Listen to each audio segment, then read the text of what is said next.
Hello everyone, this is Deacon Glenn Bailey. I would like to share with you some of my perceptions of Joseph, lover of poverty. I don't believe that St. Joseph and the Holy Family were destitute.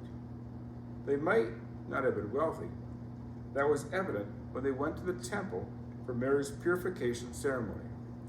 They gave the prescribed offering of 2 turtle doves following her giving birth to Jesus.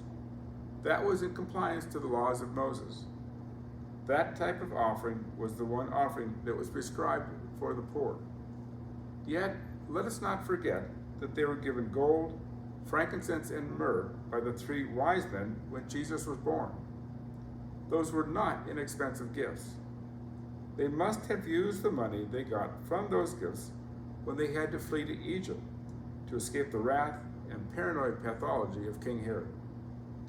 By the time St. Joseph was told by an angel in a dream that it was safe for them to come back to live in Israel, they then were able to take up residence in Nazareth.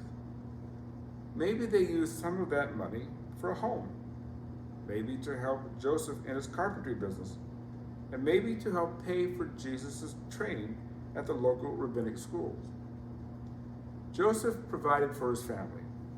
He had the skills of a carpenter, and he taught Jesus those same skills, so I'm sure they did not live in poverty.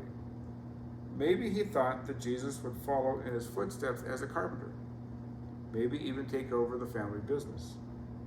They might not have had all the fancy things that go with the wealthy, but I think that they all had what they needed. I'm sure they were not in need of food, clothing, or shelter. God provided for them. And I perceive that Joseph was a happy and peaceful person.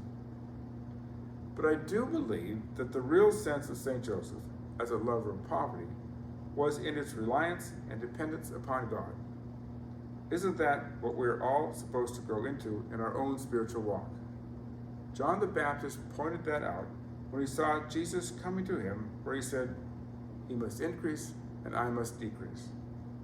I perceive that Joseph, in addition to the Blessed Mother, is the perfect example of a person who lived their lives in total dependence on the direction of the Holy Spirit. We certainly see that in the stories told of us of St. Joseph in the Scriptures. He listened to what God was saying to him, and in obedience, he did his best to follow, care for, and to protect the Holy Family. He must have been a wonderful stepfather to Jesus and a devoted husband to Mary. St. Joseph was a wonderful example of what Jesus would later speak to us about in the Beatitudes. Blessed are the poor in spirit, for theirs is the kingdom of heaven. The kingdom of heaven is entered into by our growing into a total dependence upon God, but it is a growth process. That is what it means to surrender ourselves, our lives, our past, and our future, all to the love and care of God.